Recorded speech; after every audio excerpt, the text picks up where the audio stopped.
Good evening, 7 p.m. Monday, October 1st, 2018. I'd like to call the Selectmen's meeting to order. Would everyone rise for the Pledge of Allegiance? I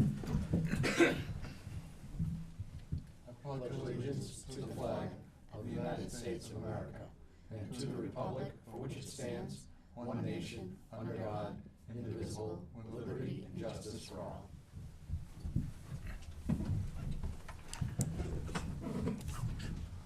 Next would be public forum, limited to 5 minutes per topic. Discussion or comments about town employees or agency members shall be avoided so as not to violate individuals' rights. Is anyone here for public forum? Next would be the minutes for the Board of Selectmen on September 11th, 2018. Mr. Chairman, I move to accept the Board of Selectmen minutes from September 11th, 2018 as presented. Second? The motion's been made and seconded. All in favor? Aye. Aye. Motion passes 4-0. Next would be an agenda, would be a public hearing, a poll hearing on Hutchinson Road. If I may? Jim, would you, Wendy, would you read the notice, please? Absolutely.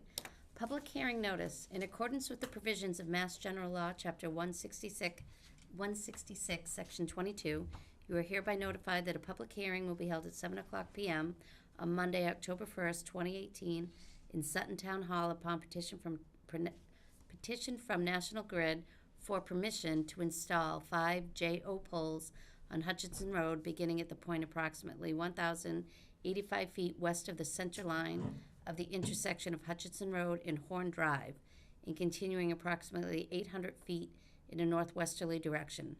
National Grid to install 5 new 40C2 primary poles, being P13 and ending at P18, with anchors and guy wires on pole 18 and pole 14 in the public ways to help service residential home at 78 Hutchinson Road.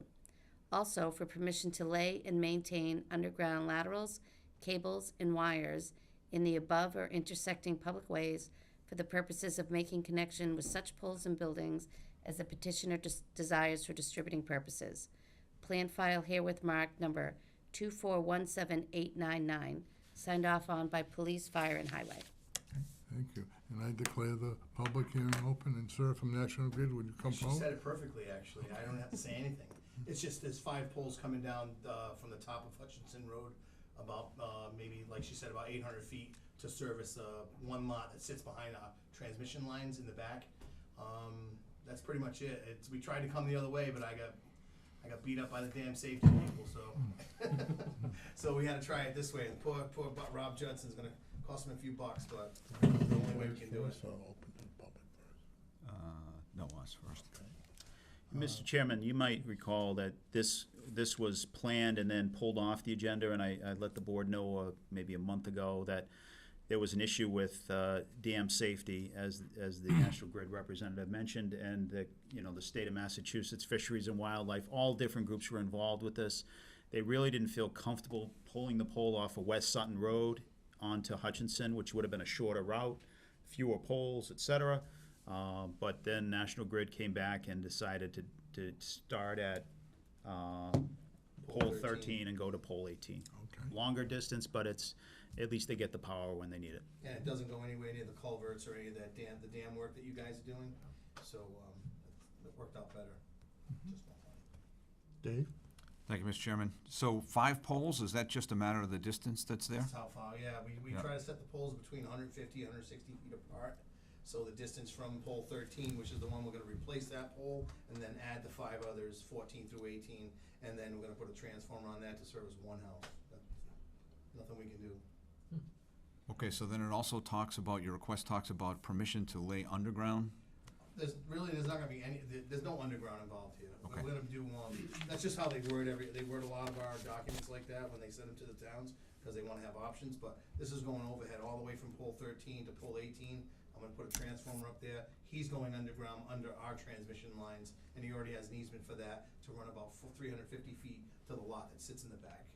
Okay, great, no further questions, thank you.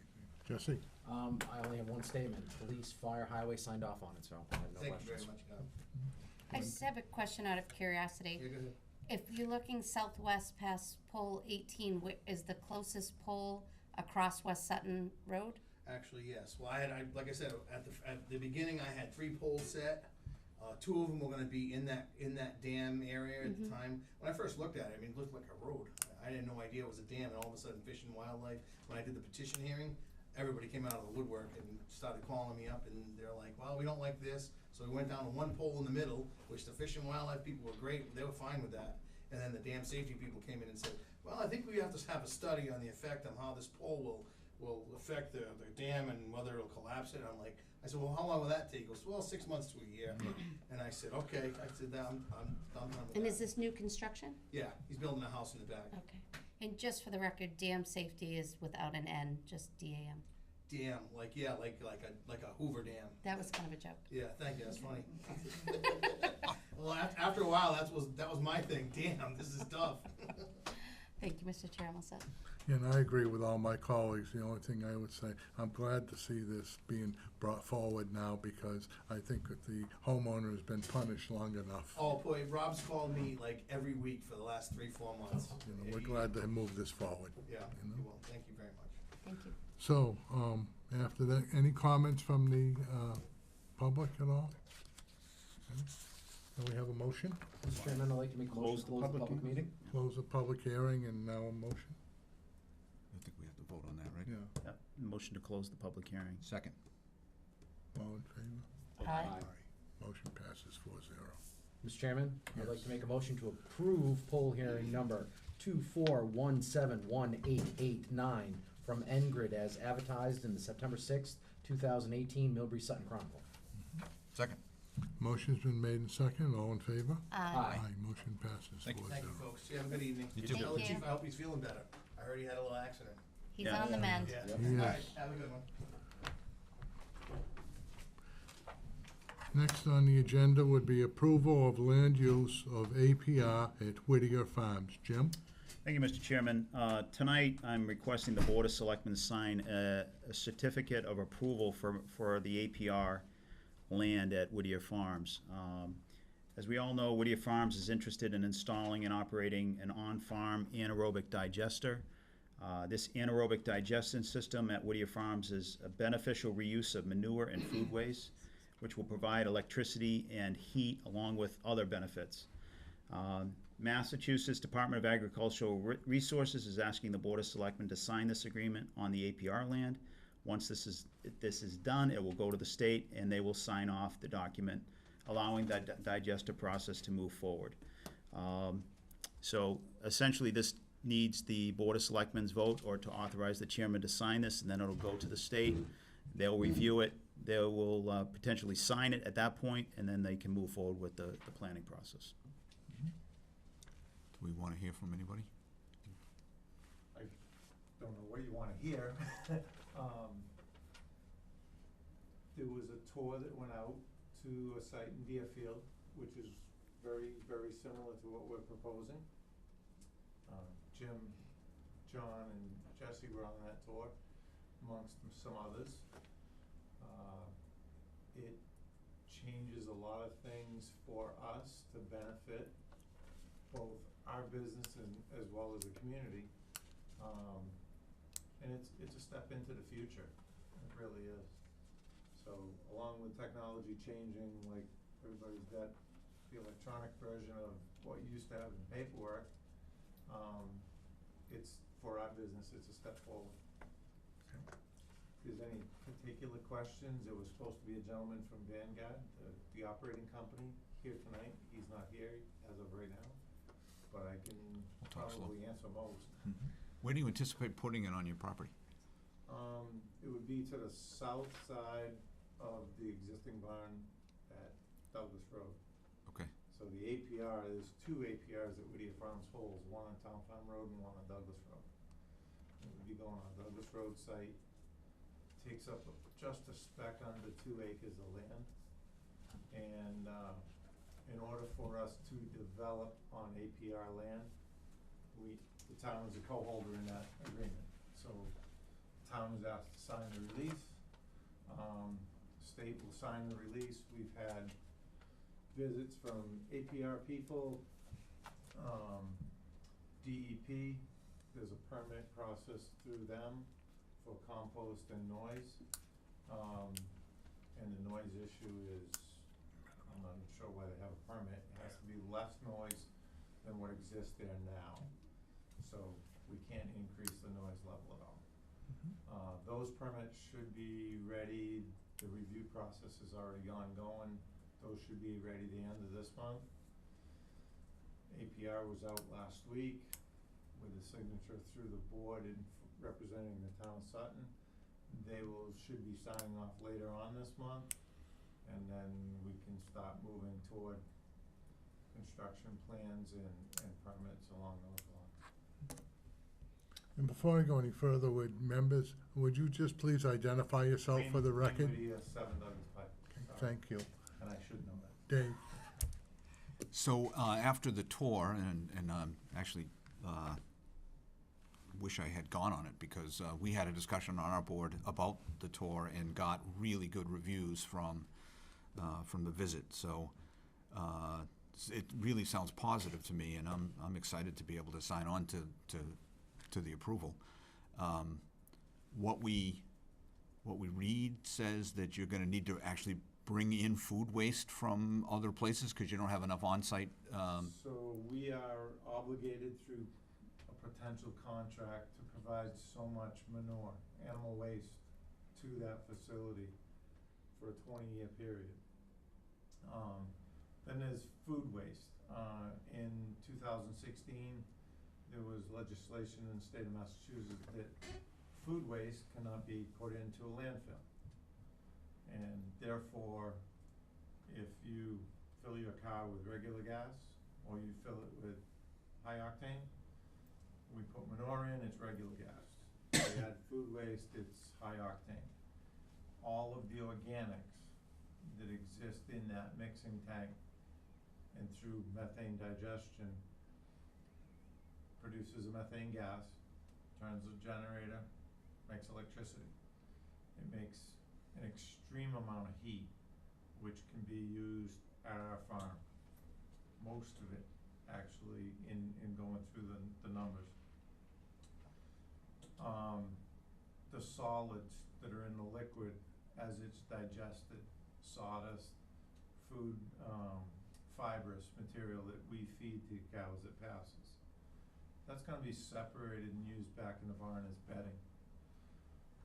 All of this material, after going through, and Cheryl Rowinski from the Board of Health was with us on that trip, all of that food process going through and time and temperature comes out of that facility as a sterile material. There's 2 years ago when I was introduced to the gentleman of this company, I knew a little bit about what they were doing. I was very skeptical as far as there's too much good to be true. There has to be a downside. And I sit here almost 2 years later, not seeing a downside yet, so.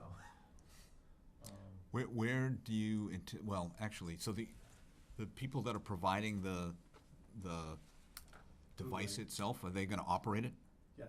Okay, so where do they anticipate sourcing the food element of? There's actually so much food waste on the market to be disposed of. Because they can't dispose of it, as you say, through Correct. other means. They have to, people in that business, they have to actually get permits to go back to a landfill with the surplus. So that they've started adding, there's one of these, it's an old version, it's probably, I'm gonna say almost 10 years old now, in Rutland. It's older technology, they keep upgrading it. There's one in Hadley that's kind of mid-range as far as age. And then there's one in Deerfield, there's one in Haverhill, which I believe is operating now. There's one under construction right now in Spencer. And the one in Spencer, through the nutrient management program and plan that we are undergoing as we sit, soil tests indicate that they will need to withdraw a certain nutrient from the waste product before it's land applied. So that system will have that withdrawal, and that byproduct is a saleable component elsewhere in the US. So they have the ability, our plans as they sit right now have that option of a connection for that separation later on, if need be. Okay. So it sounds like then the local market will be providing plenty of food scraps, so it will be sort of helping, I don't know. So the one To me, in, it all sounds positive. is it Hadley, I believe it is, Agrimac, where we ship our milk. They have a plant in Springfield, and some of the whey products that are expelled from that plant, the surplus and the waste product, instead of going to a sewer line in Springfield, they are shipped to the Hadley plant, digested, create energy and other forms of benefit to the farm. And not only does that help the farm, it helps where the product is being shipped, and it's taking that product out of the waste stream for the sewer system in Yeah. Springfield. Yeah, it all sounds good. Just one last question, I'll turn it over to my colleagues, but once installed, what is the kind of the expected useful life of the plant? How long will it last? They expect 40 years. 40 years, wow. 20 years is the initial contract with a renew option of an additional 20. Wow, awesome. Well, and it sounds exciting to me, so that's all I have, Mr. Chairman. Thank you. Jesse? Thank you, Mr. Chairman. As was mentioned, I was one of the people who had a chance to go on the tour, and we did have good discussion of it at our meeting that immediately followed that tour. And being able to walk on site in Deerfield and see the facility, it left very strong imprints on just, to me, how amazing technology had come. And also just the benefits, not only to the farmer themselves, but also, to the ability to digest this waste that normally, goes elsewhere, with no significant benefit. But Wayne, when you and we had some conversations, you had mentioned, as you had mentioned tonight, the potential for heating some of the facilities on the farm, the cleaner bedding for the cows. I think you had also mentioned to me the fact that it's so much cleaner that the milk that you produce will be exponentially better in terms of nutrients, because there won't be as many additives that the Well, cows. it's a bacteria component that can exist in the bedding. It can lead to quality issues if you're not on top of it. Knock on wood, we've gotten a quality award through the co-op almost every year that we've been in it. And we hope to maintain that. You have to be very careful what you place under an animal for what's transferred, so. Yep, so again, this is huge. It's gonna be a benefit to you. You'd also mentioned the ability to use some of the waste as fertilizer in your fields. And then I know in this day and age, everyone is kind of nervous about stuff, creeping, downstream, so to speak. But this is an added benefit that, it's gonna eliminate some of those waste elements, because it's gonna be a clean product. The other thing that stuck with me also is you had mentioned that it retains water better. So, again, it's just gonna make the farm thrive that much more. So I cannot really imagine any reason to be against this. The footprint's small, it's relatively quiet. We held a conversation as a group right next to the generator, which was the loudest component. And yeah, it sounded like maybe like one of your tractors in terms of noise, but it wasn't any louder. So it's gonna have no impact, and it's gonna be pure benefit for you. So I see no reason why we as a board should not support this completely. Thank you, Mr. Chairman. Thank you. Wendy? Thank you, Mr. Chairman. I didn't have the opportunity to go on the tour, but I did some independent research, and with our conversation, I'm extremely excited about the prospect. My only question is, with a 20-year initial contract, you referenced some other facilities that are a little outdated. In the event that the machinery becomes, outdated or past generation, does the company take on the obligation to update it? Do you do that? I mean, how does that happen if you find you're kind of behind the curve technology-wise? Okay, so we have a line in the sand. The company is going to lease the property, build the facility. They own the facility. We apply manure into it. We go to the other side of the facility. We take the waste product when it's done and land apply it through a plan that's being constructed now, based on soil tests, based on the yield that we take from the field. We don't actually operate the system, they do.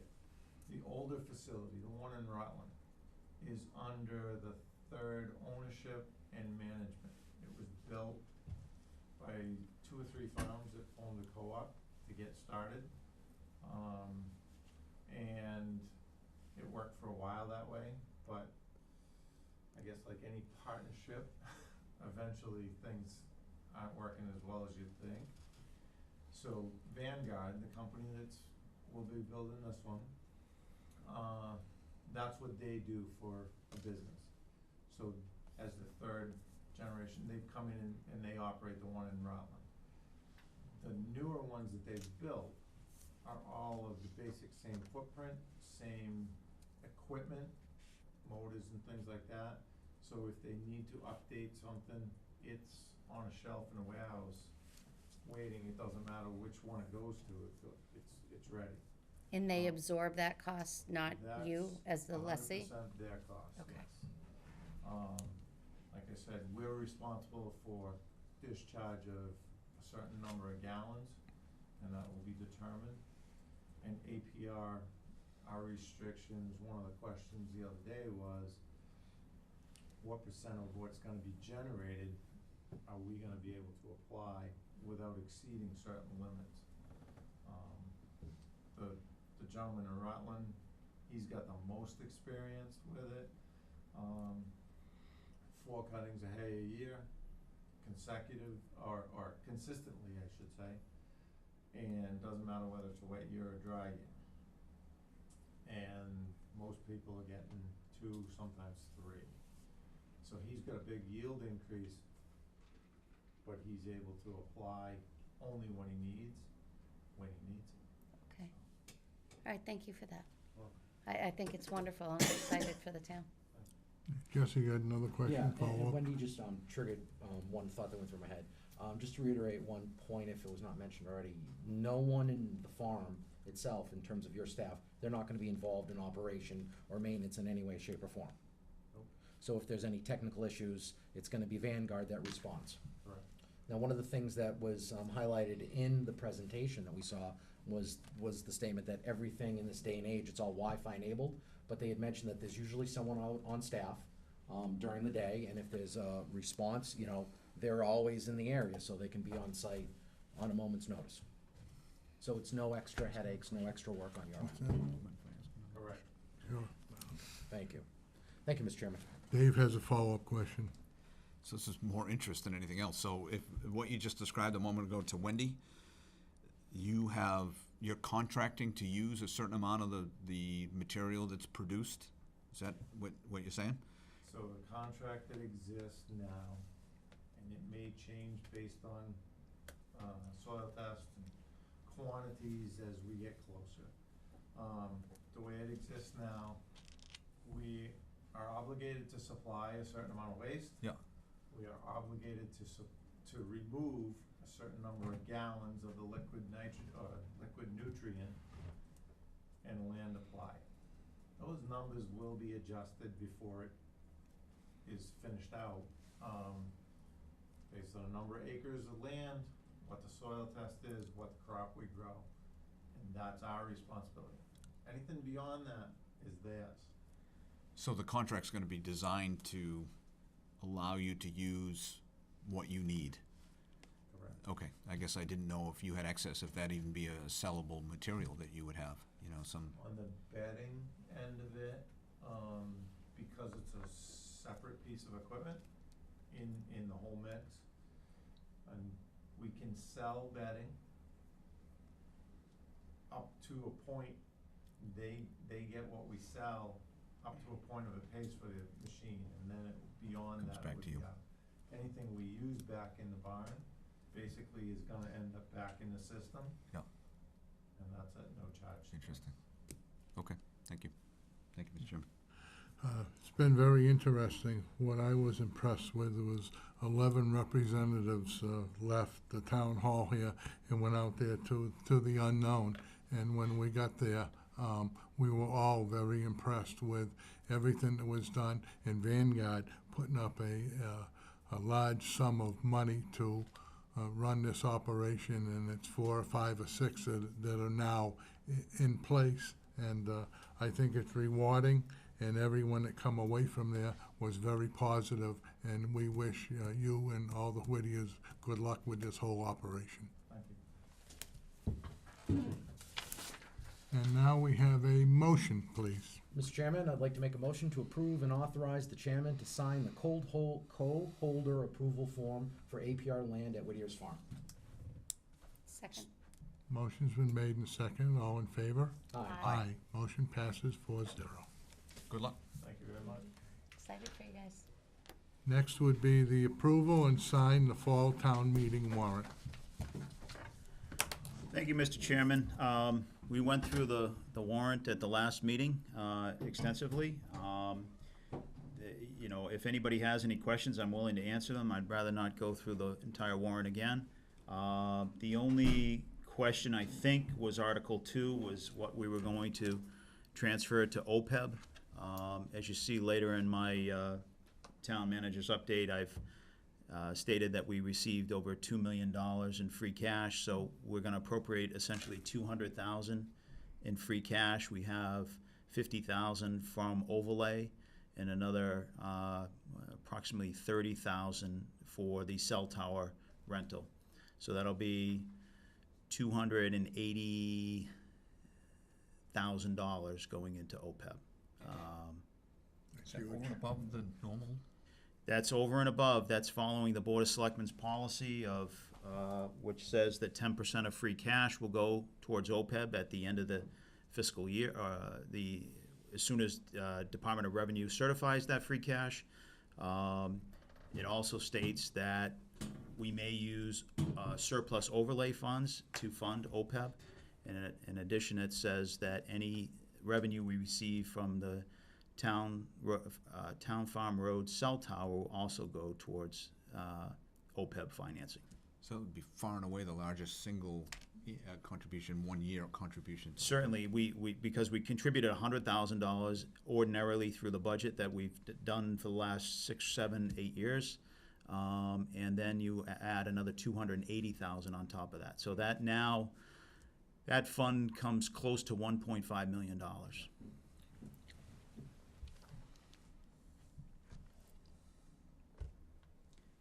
So any questions on the warrant?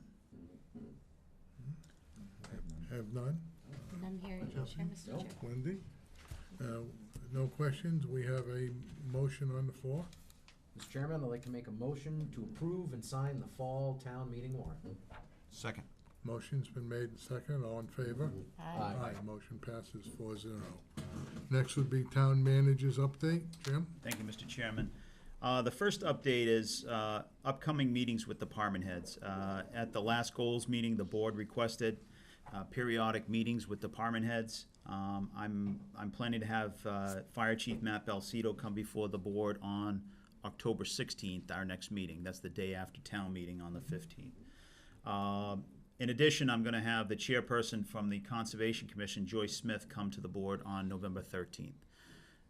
So we're, the meetings throughout October and November are a little different because of the elections, but we're getting a few board meetings with department heads in that period of time.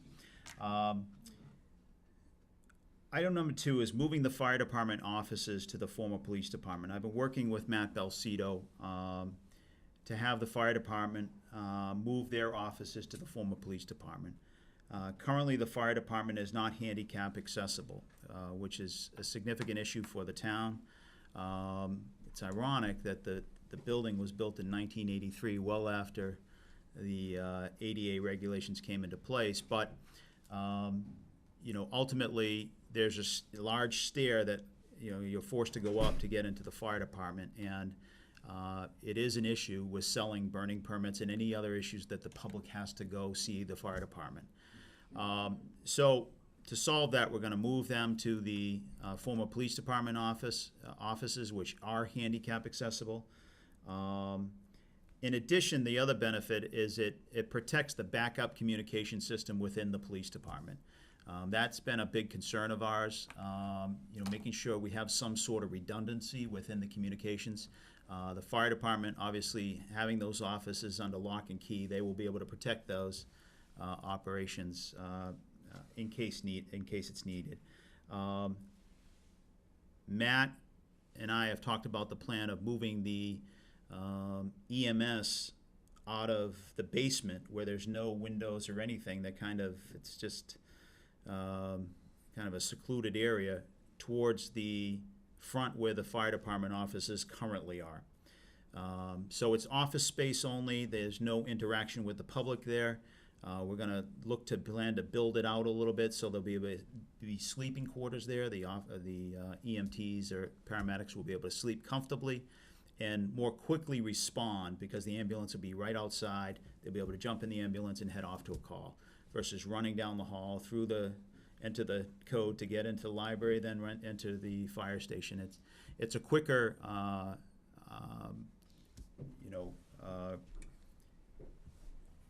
quicker time frame for the EMTs to respond to emergencies. So again, Matt Belcito will be in attendance on October 16th to discuss this further. So that's enough on that. Revaluation process. Bids were opened 2 weeks ago, as I mentioned last year, for the 9-year cyclical reclassification. Vision Government Solutions won the bid. What I failed to include was the data collection aspect of that bid, which is another $54,000 for the total of $106,000. In addition, RRC does our personal property for $9,400. The total cost will be $116,000.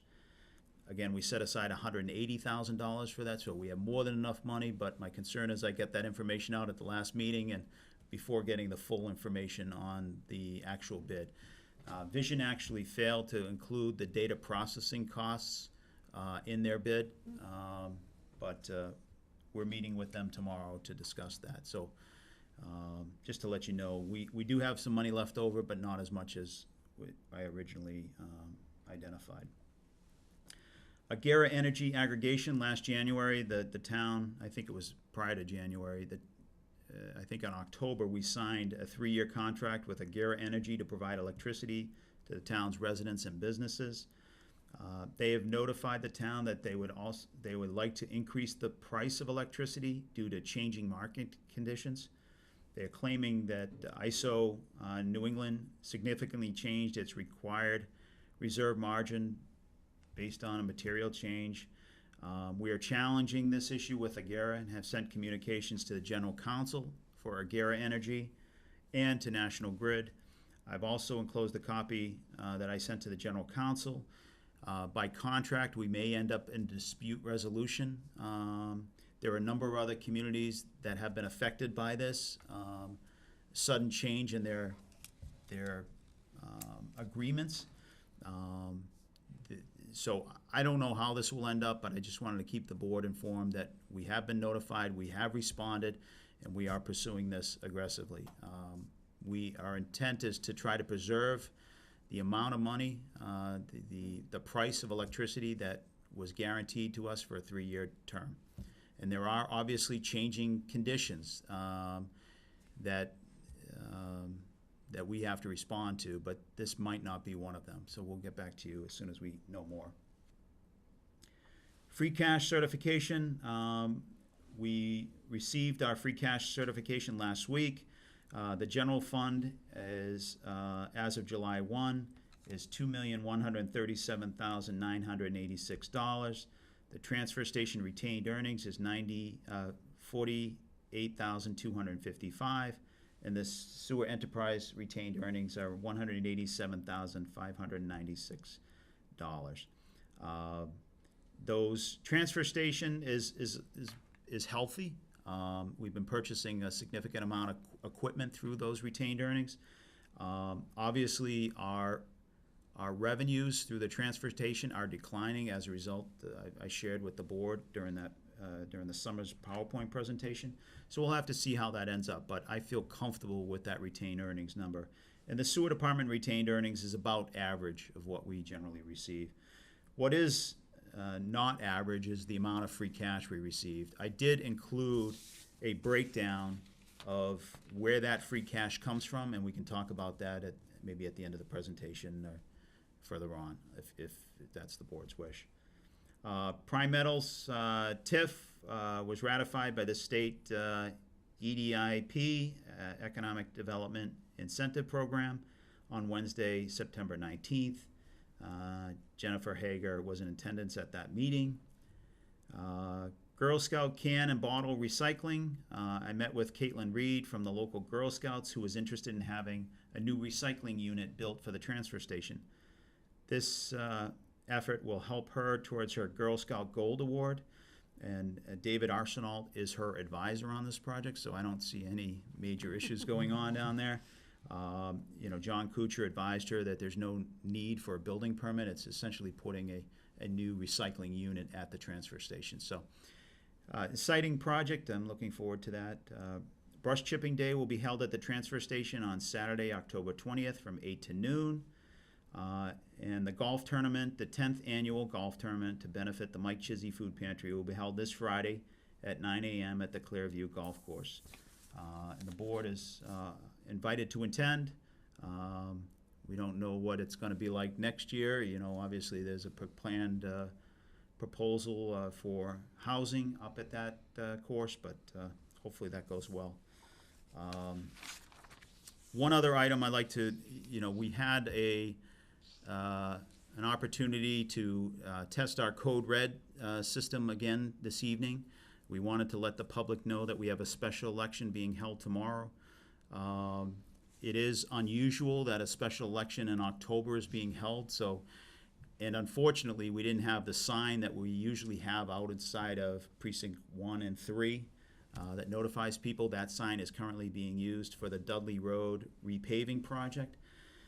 So we felt it was an opportunity to test the Code Red system, but to let the public know that something important was going on in the town. We spend a significant amount of money on this Code Red, and I would like to use it for important events throughout the town as a test for the public safety personnel that utilizes it, but also as an opportunity to let the public know what's going on for important objects. We won't let them know when town meeting is an orderly or any other ordinary event, but these are extraordinary events that we want to let the public know. And that's all I have for updates, Mr. Chairman. Okay, thank you. Dave? Thank you, Mr. Chairman. Jim, thank you for the update. That was a lot of meat and potatoes in that update. As we talked about this at our goals meeting, but independent of that, I'm glad to have department heads meetings coming up. It's interesting, we will have a new board member, and I know we've used this in the past as a way to sort of get the board members, the newer board members, kind of in tune with things that are going on. This is interesting in this case because I think really the potential members of the new members of the board probably have some experience with this, but Right. nonetheless, I think it's helpful for all of us to have department heads come before the board. So I look forward to that. As you were talking about moving the fire department, the one thing that I thought of, you brought it up with the EMTs. Do we think that there's any issue with the distance between where the offices will be located and where the actual fire trucks will be, as in terms of an emergency, sort of just getting to the trucks? I haven't heard that from the fire chief. He will have his whatever his truck is numbered, S1 or whatever his truck, F1, right outside of the fire department where currently Lieutenant Perry parks his vehicle. So he can step out and be on the way to a scene, and probably be a special operations truck at that location as well. obviously the fire trucks will be at the fire station. Yeah. You know, they can go the same route that the EMTs used to go, down the hallway at the basement of the police station. You go down the hallway, through the code, through the library, and into their, so there might be a little bit of an issue, very small issue, maybe 20-second time response issue. You know, that's during the day, but typically we, you know, fires and events that occur off hours, there will still be an issue with a volunteer fire Volunteers department arriving that anyway, has to right. show up. Yeah, okay. Just in regards to the revaluation process, I get to, so there's no problem with the bid itself? No. Okay, that's fine. And I certainly encourage you, as you have done, to pursue the energy cost issue. You know, to me, I think, I understand there may be circumstances under which they have the right to change the price, but certainly the reason that we want a 3-year bid is to you know, lock it in. and if this was something you might have anticipated, you might have chose a different bidder. So I think pursuing it is certainly the right thing to do. You know, the free cash certification, I think, you know, you and I have talked about this a lot in the past. That's a big free cash number. It is. And you know, with that, with a large number, I think you have certain concerns, you know, that you don't want to repeat that over and over. In addition, though, this particular year with things going on around town, it also provides us with some opportunities that are interesting. So, you know, a little bit sort of things in both directions with that. Well, you know, a lot of the free cash number comes from one-time events. You know, and what's tricky is on local receipts, that's one of the big numbers that came in, 782,000 over estimate, but local receipts are hard to predict. Pretty You know, volatile. motor vehicle excise taxes, you know, 5 years ago were at 1.4 million. Now they're up at close to 1.7 million. But as soon as the purchasing market slows down on motor vehicles or houses or anything else, that number drops significantly. So yeah, we're riding a wave right now, and do we budget to that wave and then experience a crash and then that money's no longer there? You know, the bank interest, $111,000, big reason that's there is because we're building a police station. We borrowed almost $9 million at the beginning of the year. We are paying that down to finish this project, but that'll take some time, and that bank interest is earning, that bank revenue is earning interest. So there are reasons, and we did increase the local receipts, 50,000 in this year's budget. We are increasing it another 58,000 at fall town meeting, where, you know, that first article is appropriating local receipts. So we're increasing it overall by $100,000 in FY19 alone. And as you've coached us over many years, if we view this as more of a one-time revenue, then the opportunities exist around one-time uses for those revenues. So, you know, And we've done a great job at using these funds to, you know, for OPEB and for Special Ed Stabilization Fund and for capital items and other one-time items. right. So it is opportunity. You know, one other thing I'd like to point out is that, you know, Dave, this is an issue you mentioned to me, is tax revenues in excess of budget. And you appropriately questioned me on how do we get that number wrong, because we should be able to budget tax revenues. Well, we do budget that, but this is above and beyond. This is tax title receipts, people that didn't pay their bill initially, and then we end up collecting it through the tax title process. So those revenues, as well as rollback taxes, all 61A and B properties that we've taken over the last year, that's contributed $41,000 to that number, which is above and beyond what we can anticipate, you know, budgeting that number. Yeah. Thank you for reminding me of that. That's Sure. a good explanation, because, you know, that's one number that ought to be, you know, Right, on the dead surface on. ought to be Close. reasonably tight, you know. Prime metals, it's good to hear that is moving forward. You know, we're really interested in that grant for the natural gas. Yes. Actually, where I work at Source International, we hosted a meeting of the tenants in the industrial park the other day. to see what kind of interest there might be for additional users of natural gas along the pipeline route. So that, the Eversource folks that were there said that in all the years he's been doing meetings like this, that was the best attended meeting he's ever had. So I think that's positive direction toward recognition of additional use, which should help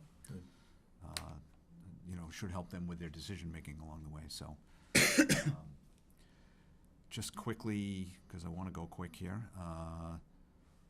Looking forward to the town's golf tournament, of course. And, I just want to mention the Code Red thing. I did get the Code Red call on my cell phone. However, most of it was cut off. So just in terms of testing, I don't know why that was. It sounded like, almost like they started leaving the message before my voicemail message had finished. And so I didn't really get enough information to even know what the message was or what it was about. I had to look up the phone number that called me to find out that it was Code Red. So just, for whatever that's worth. Good feedback. Jesse? Thank you, Mr. Chairman. I don't really have much to add. I think Dave did a great job knocking it out of the park. I definitely support the move. I did have a nice conversation with Chief Belcito about it, and he's pretty excited about it. For the one major reason that you highlighted in this is that it's a way to preserve the backup system. Right. That was, again, it was a side conversation that I had with Matt, but it was something that he was concerned about with the move. So at least that way, there's a way to not only preserve it in its current location, but just to make sure someone's there overseeing it. Right. So that's huge. I thought it was definitely a good use of that space. Disappointed in the aggregation situation. As David mentioned, the reason why we opted for the 3-year term was to ensure predictability for the users as well as stability. Right. And the fact that we're not even a full year in, and then suddenly they're talking about increase, I think it's troubling. That's for sure. So I definitely support you in trying to at least hold them to the terms that they agreed in. Good. Now, down the road, once the contract's over, then maybe it's an issue for renegotiation. Yeah. But at the moment, Yeah, we entered into a contract with Constellation New Energy under Sue Rothmick and I, so it was probably a couple years ago, and they're still holding to their price. Right. We got a pretty good, attractive price with Constellation New Energy, and it's predictable. We can budget and move forward, and no other issues with that price. So. Prime Metals, that's huge. Thank you to Jim. Thank you for all your hard work to make sure this gets incrementally closer. It was nice seeing that in the paper, so that definitely left a smile on my face that day, that's for sure. And lastly, the Code Red, I also received the message. I thought the message was short, concise. I heard it from beginning to end. I thought Ray, who left the message, I thought her voice was clear, and it came over well. The only thing, I guess, to Dave's point, was just on that identification. If there's a way that we can somehow have it start off with the call from Town of Sutton, something along those lines, just so that way people know where the call's coming from. Thank you, Mr. Chairman. Welcome. Wendy? Thank you, Mr. Chairman. I don't want to recreate the wheel. I think you gentlemen have hit on everything pretty well. What I just really want to focus on are 2 things. The police station is coming along marvelously. It's so wonderful to see the facade coming together. Happy to see people out there on Saturday Yes, I making know. up some lost time. So I'm very excited for that, and I encourage everybody to take a ride by. And I even more so encourage everyone to show up tomorrow for our special town meeting. We have 3 very talented candidates, and I'd be extremely disappointed to not see a good turnout tomorrow. I know special election with 1 item on the ballot can be a little hard to roust yourself out, particularly if it's going to be a rainy day. But I strongly encourage everyone to attend. And that's all I have. Thank you, Wendy. Jim, thank you for your update. One question, on the 3 bays at the old police station, they'll be utilized by the fire department? They will. There may be a bay that may be available. The former, what the chief and his staff built out as the evidence locker. So that 3rd bay may become available. But right now, we're looking at 2 vehicles that will park. That'll be great, especially, say, winter days or something, the chief's vehicle and the operations vehicle to get them right out. Right. You know, I think that's a plus. It's good use for good space, you know? I am also disappointed in the energy contract, you know. This is our second contract. The first one we did for 1 year, and it worked great. And like I've said, we've always been ahead of the curve on a lot of different things. And now we did our thing that we're supposed to do, and we signed a 3-year contract in good faith. And we worked from this side of the aisle to meet all those standards and everything. For them to come up with what they want to do now, I don't think it's in good faith, and I give you permission from my own being and self to work out the best we can, because a lot of people are counting on this, you know. A lot of people look at their energy bills where they didn't do that before, You're right. you know. And we acted in the whole town as to, here we are, we'll make a decision, we'll go into a 3-year contract, and now to have that come back at us a little bit, it is very disappointing, as Jesse said, you know. And the other thing, Jesse, you brought it up, Code Red had come across all the phones, like Wendy said, 2 or 3 home phones and cell phones and everything. I had the same thing. My message was very clear. I think Renee did a wonderful job, but the only thing I would ask is there some way we can look in if it says Town of Sutton when it comes up, because a lot of people didn't recognize this number, and to me, personally, it was across as if it was a telemarketer or one of these scam calls that you got, so I didn't answer it. Right. Fair enough. Thanks, Jim, you know, for your update. Next would be announcements, Doing everything all together. yeah, and Selectmen's Roundtable. Just 2 things, Mr. Chairman. First of all, in our package, we have a copy of a letter to Will Edwards, who Will was the young man that hosted the 9/11 tribute that Dudley Gendron before our prior meeting, and Wendy had requested that the town send a thank you letter, which you've done, Jim, and I just want to say thank you for that. I think, thank you for that suggestion, Wendy. I think that was a good thing. And just briefly, I mentioned before the meeting, off the air, but I want to say it on the air, I am going to have to miss our next meeting, and it looks like I'm probably going to have to miss town meeting as well. I have to travel for business, and I just think I'm going to have to leave before the meeting, so I apologize for that, but it looks like it's unavoidable, so thank you. Thank you. Thank you, Mr. Chairman. Just a couple announcements myself. Waters Farm Days, 13th, 14th of October. Come out to the farm. They have a lot of new events, a lot of new vendors. So hopefully the weather will cooperate, as it will, rest assured. And we'll have a wonderful farm day, so come on down to the farm. We have town meeting October 15th. We have election tomorrow. And lastly, just a brief food pantry update list. They're in need of dish soap, deodorants for men and women, detergents, laundry detergent, shampoo, white rice, crackers, paper towels, and men and ladies razors. Thank you. Wendy? I included all my comments in my prior comments, so I am good, Mr. Chair, thank you. And I am too. I'll ask for adjournment. Mr. Chairman, I'd like to make a motion to adjourn. Second? All in favor? Aye. Motion passes 4-0. Good.